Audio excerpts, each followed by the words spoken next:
So what does it mean to claim that a being like God does not exist? Because when you listen to religious apologists, they'll often have you believe that the only way to justify such a proposition is by scouring every last nook and cranny of physical reality itself, only to turn up empty. Of course, that's not what it means at all, and everyone knows it, because proving a negative in this sense is a philosophically impossible feat. But if that's truly the case, then how do we claim that anything at all doesn't exist? What is the epistemic basis by which we can reject the existence of things like Bigfoot, unicorns, and Yahweh? Imagine that you're out shopping for a new car when the dealer presents you with a next-generation performance vehicle. The car certainly looks snazzy enough, but the features are amazing. Not only does this car actually fly, he says, but it powers itself on garbage and even travels through time. It's the coolest thing you've ever heard in your life, so naturally you take the dealer completely at his word and write him a check, right? No, you're skeptical. Nothing like this exists in your experience, and as far as you know, nothing ever could. So you demand some form of justification for why you should fork over perfectly good money for this product. It's certainly a reasonable request, but for some reason the dealer almost seems insulted by it. After all, he just knows in his heart that this car can fly, and he even brings out the rest of his staff to personally testify on his behalf. Are you convinced now? What if he tells you that the car only flies and travels through time as long as you believe it does? And if it still doesn't fly or run on garbage, then you just aren't believing hard enough and need to keep building your faith until it does. Are you convinced now? What if he threatens you with legal action, criminal incarceration, and torture unless you buy this car? Are you convinced now? What if the dealer drags out a chalkboard and explains the fundamental principles of cold fusion, followed by a primer on temporal physics? As far as you can follow, the logic appears to be completely sound and the mathematics is simple and elegant. Are you convinced now? Finally, what if he just sits you down in the damn thing and takes you for a test drive? Then, fueled by nothing but trash from the nearest dumpster, you really do take off, fly over the city, and even stop for a detour in the late Jurassic to take pictures of dinosaurs. Are you convinced now? I know I would be. This simple story illustrates a scientific principle called the Null hypothesis. Because it's one thing to merely claim that a car can fly, yet another thing entirely to physically demonstrate it. Remember that synthetic propositions follow a specific set of rules, chief among which is the ability to predict events with a measurable impact in our sensory experience. So when some guy tries to tell you that his car can fly, then sooner or later you should be able to hop into his car and actually experience flight. And if you can't, then his claim is justifiably false.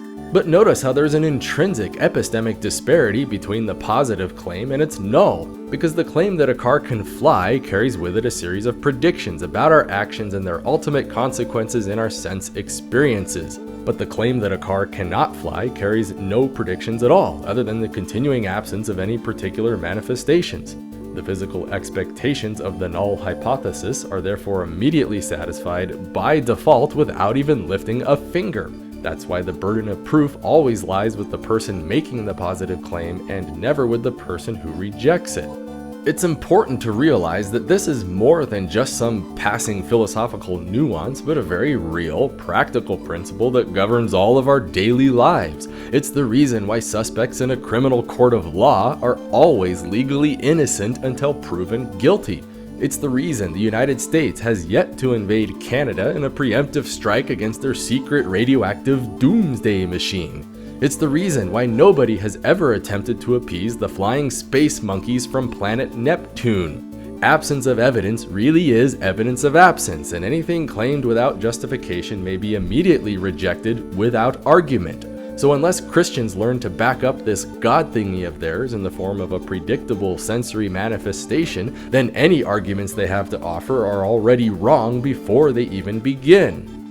Bear in mind now that all this practically boils down to is the idea that pure unfettered say-so is not necessarily sufficient justification for certain propositions. Yet despite this universal simplicity, many Christians will still fight tooth and nail to shift the burden of proof over God's existence anyway. They'll say things like, there are no good arguments that atheism is true, or maybe they'll demand proof and evidence that atheism is accurate and correct. Some Christians will even go so far as to redefine knowledge itself just so they can specifically rationalize their belief in God without any justification at all. For example, Reformed epistemology is a branch of apologetics that just assumes God's existence outright before anything else and then interprets all human experience in that light. Some forms of presuppositionalism will even go so far as to claim that all of us, everywhere, already know in our hearts that God exists, and so asking for proof is just redundant. And not just any God, mind you, but specifically the Christian God as described in the Bible.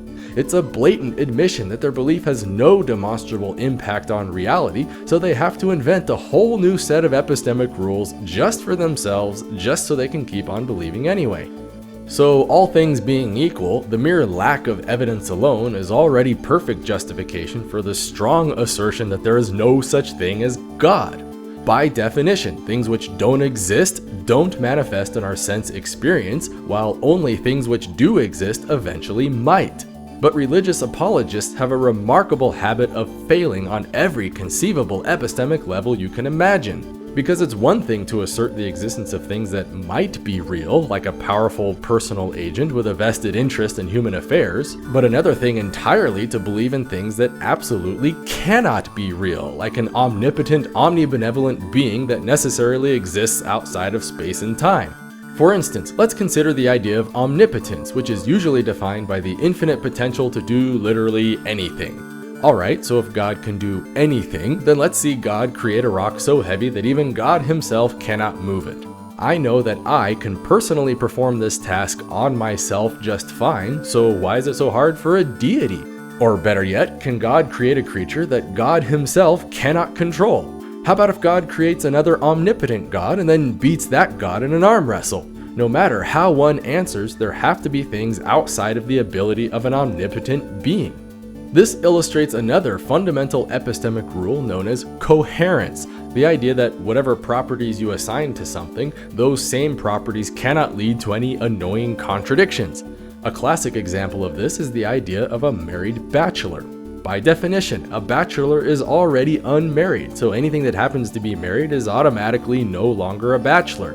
Married bachelors therefore do not exist simply because the very concept itself violates the axiom of non-contradiction. That's why, without even leaving my own chair, I can already assert with absolute certainty that a truly omnipotent God does not exist either, simply by the nonsensical meaning of the idea itself. But let's take it one step further and consider omnibenevolence as defined by the infinite capacity for perfect goodness, love, mercy, and justice, all properties that imply an entity who would do everything it can to minimize suffering in our world. This sounds great in theory, except for the problem that our world is obviously overflowing with a massive amount of pointless, unnecessary suffering. Genocide, starvation, AIDS, cancer, birth defects, mental retardation, and polio are just a tiny fraction of the horrible maladies that human beings spend vast resources trying to eliminate. So if God genuinely happens to be real and deeply powerful, then he is also sitting idly by while droves of us needlessly suffer miserably. A truly omnibenevolent God therefore cannot exist simply by the mere virtue that the world is happier, safer, and more productive without smallpox in it. And so we see the principle of falsifiability, the idea that whenever you describe something with a predictable impact in our sense experience, then it sure is awful nice when those predictions actually come to pass.